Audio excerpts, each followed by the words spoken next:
Okay,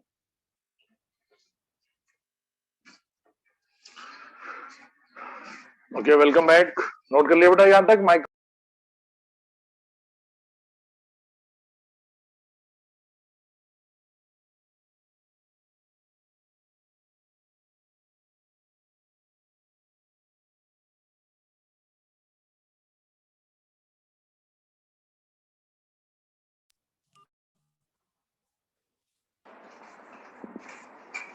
लिख लिया बेटा? माइक्रोफिलामेंट नोट कर लिया सबने?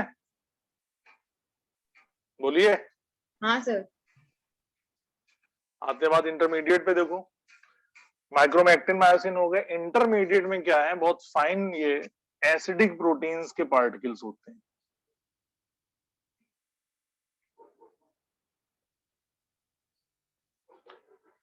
हिस्टोन्स हम लोगों ने पढ़ा था पिछले क्लासेस में। हिस्टोन्स बेसिक प्रोटीन्स है, और ये जो इंटरमीडिएट फिलामेंट्स है ये कहा गया है एसिडिक प्रोटीन्स को। और ये एसिडिक प्रोटीन्स वो वाली एसिडिक प्रोटीन्स हैं जिन्हें हम इंटरमीडिएट फिलामेंट में कंसीडर करेंगे, जो मौजूद होती हैं नियर न्यूक्लियस। ठीक, आपको याद होगा हिस्टोन्स पढ़ी थी हम लोगों ने। हिस्टोन रिस्पॉन्सिबल होती हैं क्रोमोसोम के बनाने में, क्रोमोसोम फॉर्मेशन में। उन्हें कहते हैं हिस्टोन प्रोटीन्स। एसिडिक प्रोटीन्स का एक और नाम है non histone proteins, NH proteins. तो नॉन हिस्टोन या एसिडिक प्रोटीन्स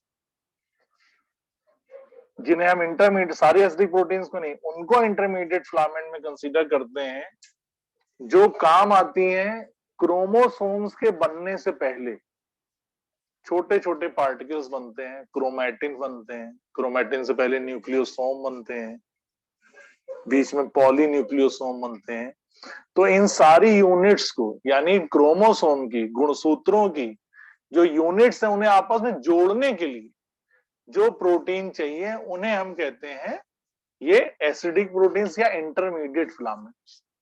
तो ये जो इंटरमीडिएट फिलामेंट्स हैं, they help in packaging of chromosome material. ये कह सकते हैं हम कि एसिडिक प्रोटीन्स कैसी प्रोटीन्स हैं? टेक पार्ट इन पैकेजिंग, बांधने में, पैक करने में, पैकेजिंग ऑफ क्रोमोसोमल मटेरियल।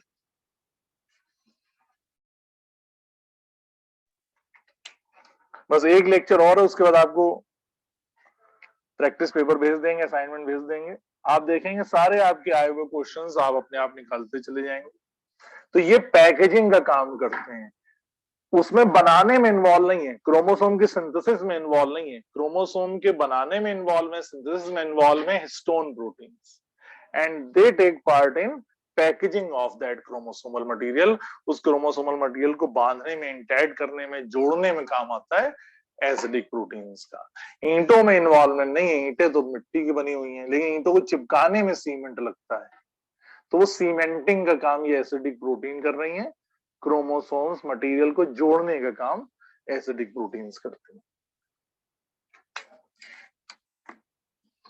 और तीसरा जो आपको बताया, जिसके लिए हम लोग ये टॉपिक पढ़ रहे हैं, वेरी वेरी इंपॉर्टेंट, माइक्रोट्यूब्यूल्स के बारे में।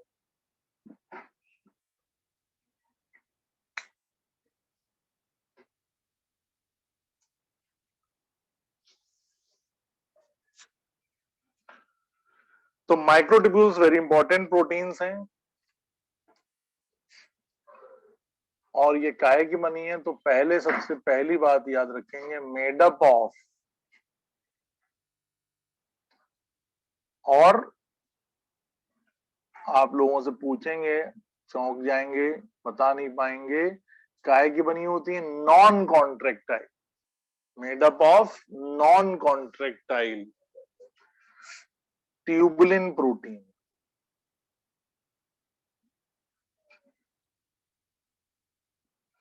ये तमाम ऐसे स्ट्रक्चर बनाएंगे जो कॉन्ट्रैक्टाइल होंगे, जैसे कि सीलिया, फ्लैजिला, स्पिंडल फाइबर्स, लेकिन इटसेल्फ प्रोटीन इनकी कैसी है, नॉन कॉन्ट्रेक्टाइल, ये ध्यान रखना,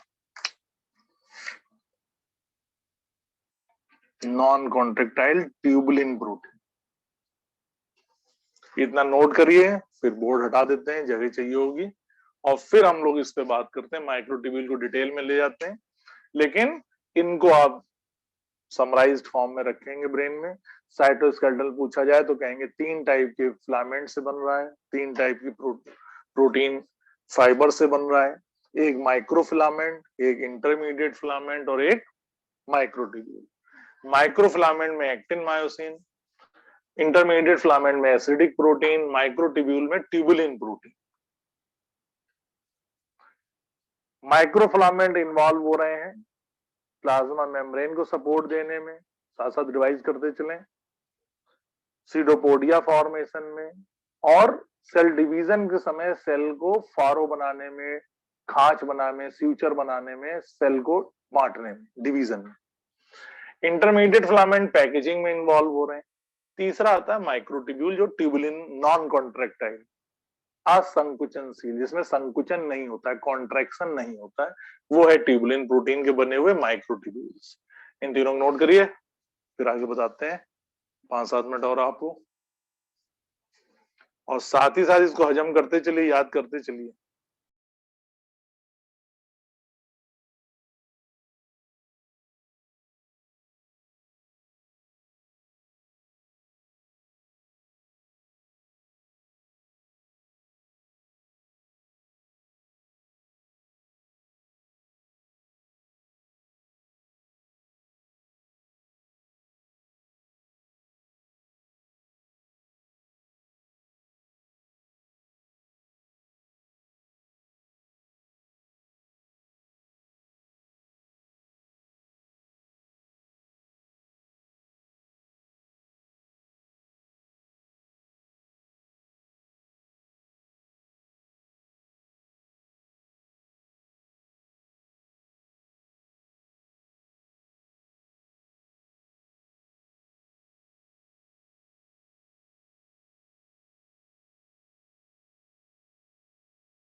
ओके बेटा,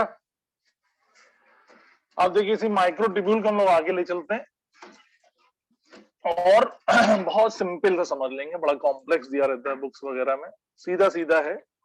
ये सपोज करो हो गया आपकी ट्यूबुलिन प्रोटीन, ठीक है, ये ट्यूबुलिन। अब ट्यूबुलिन प्रोटीन अरेंज होकर के फाइन फाइबर्स बना लेते हैं, ये फाइबर्स बन गए, इन फाइबर्स को कहते हैं प्रोटोफिलामेंट। ध्यान दीजिएगा, अभी पूछ लेंगे आपसे, ट्यूबुलिन प्रोटीन, ये फाइन फाइबर्स बन गए। ये फाइबर्स इकट्ठे होते हैं और कुछ इस तरीके के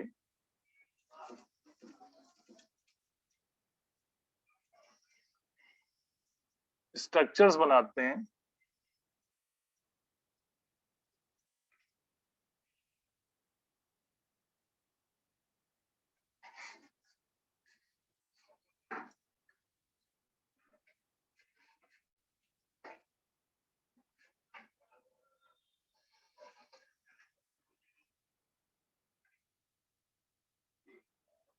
ये जो स्ट्रक्चर दिखाई दे रहा है, ध्यान देना बेटा, देखो ये होगी ट्यूबुलिन प्रोटीन, ट्यूबुलिन के जुड़ने से बन गए protofilament. These are the protofilaments, PF. Mic off रखे अपना, बोले नहीं। प्रोटोफिलामेंट्स, और प्रोटोफिलामेंट्स जुड़ जुड़ करके बना लेते हैं माइक्रोट्यूब्यूल। जो आपको तीसरा स्ट्रक्चर दिखाई दे रहा है वो है माइक्रोट्यूब्यूल का। तो ट्यूबुलिन, ट्यूबुलिन से जुड़ के ये प्रोटोफिलामेंट, प्रोटोफिलामेंट के जुड़ने से ये बन गया माइक्रोट्यूब्यूल। देखिए नॉर्मल कोर्स में एक माइक्रोट्यूब्यूल में करीब 13 प्रोटोफिलामेंट्स होते हैं, 13 प्रोटोफिलामेंट्स होते हैं। तो ट्यूबुलिन प्रोटीन ली, जुड़ी, पतले पतले फाइबर्स बनाए, प्रोटोफिलामेंट्स। प्रोटोफिलामेंट्स इकट्ठे हो गए, माइक्रोट्यूब्यूल बन गए। जनरली बहुत इंपॉर्टेंट पॉइंट है, जनरली एक माइक्रोट्यूब्यूल में करीब 13 प्रोटोफिलामेंट्स होते हैं। ऐसा नहीं कि फिक्स है 13 ही होंगे, पर 13 होते हैं मेजॉरिटी, एवरेज जो है 13 प्रोटोफिलामेंट्स होते हैं। अब ये 13 से अगर ज्यादा भी हो सकते हैं, 14 हो सकते हैं, 15 हो सकते हैं, 18 हो सकते हैं, 20 हो सकते हैं, ज्यादा हो सकते हैं। ज्यादा प्रोटोफिलामेंट्स हो सकते हैं, हाँ हो सकते हैं। कम भी हो सकते हैं, हाँ हो सकते हैं। 12 हो जाए, 11 हो जाए, 10 हो जाए, 8 हो जाए, 6 हो जाए, कुछ भी ये हो सकते हैं।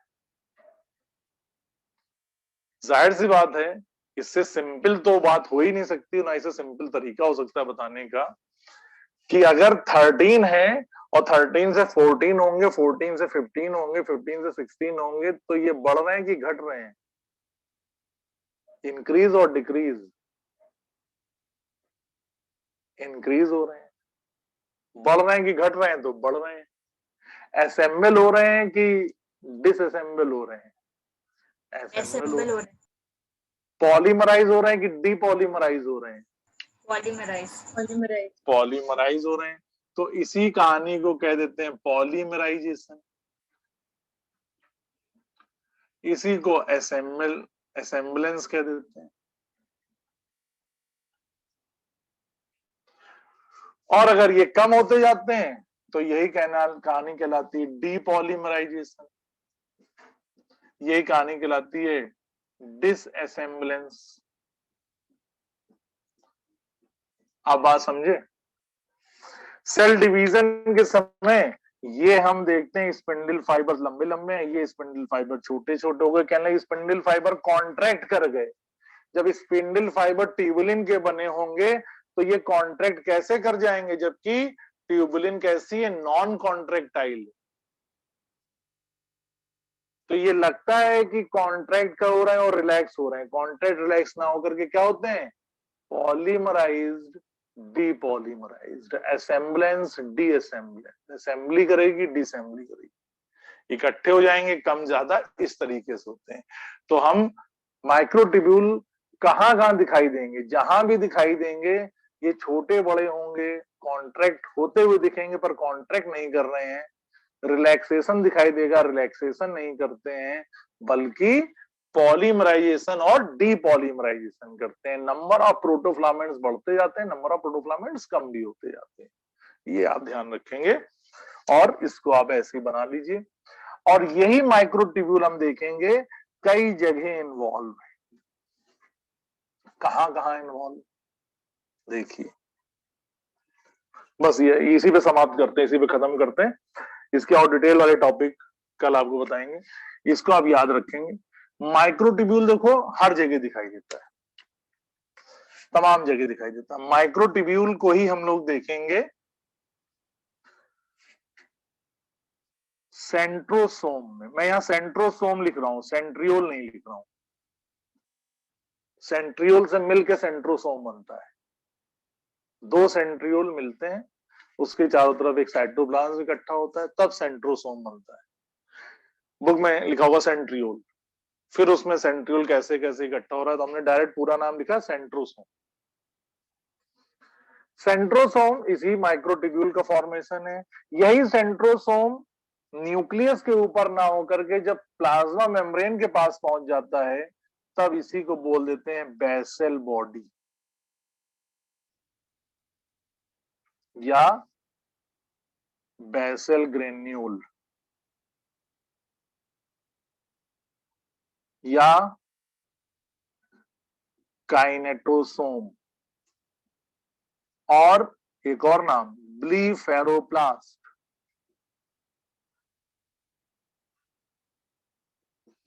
जितना पढ़ लिया वो उसी को आपको रिवाइज करना है कल के क्लास से पहले। ये सारे नाम है बेसल बॉडी, यानी ये जो बेसल बॉडी है ये भी इन्हीं माइक्रोट्यूब्यूल्स की बनी हुई होती है। सेंट्रोसोम या सेंट्रियोल से निकलते हैं स्पिंडल फाइबर्स बनते हैं। वो स्पिंडल फाइबर्स भी किसके बने हुए हैं? यस, माइक्रोट्यूब्यूल्स के स्पिंडल फाइबर्स।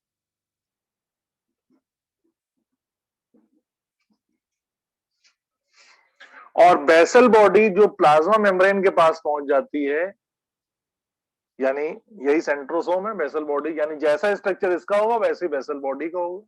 और बेसल बॉडी से अराइज करते हैं ऑर्गेनेल सीलिया और flagella. And this cilia and flagella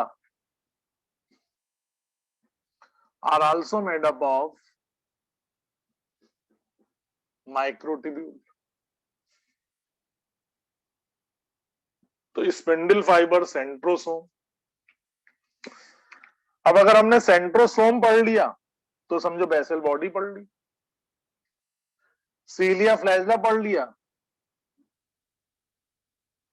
तो समझो स्पिंडल फाइबर पढ़ लिया। इसीलिए अपनी बुक में जो है सेंट्रियोल दिया हुआ है, सीलिया फ्लैजिला दिया हुआ, बाकी ये सब एक ही स्ट्रक्चर है। और इन चारों के नाम आपको याद रखने हैं। इन चारों में माइक्रोट्यूब्यूल मौजूद है। अब आपसे पूछा जाता है कि भाई मेम्ब्रेन लेस ऑर्गेनेल का नाम बताओ, तो किसका बताते हो? राइबोसोम। अब राइबोसोम के अलावा आपको कितने बता दिए? ये सब भी तो विदाउट मेम्ब्रेन है, ये सब भी तो सिर्फ ट्यूबुलिन प्रोटीन के बने हैं। सेंट्रियोल है, सीलिया है, फ्लैजिला है, स्पिंडल फाइबर है, बेसल बॉडी है, they are also membrane less organelle. कोई डाउट बेटा यहां तक किसी को?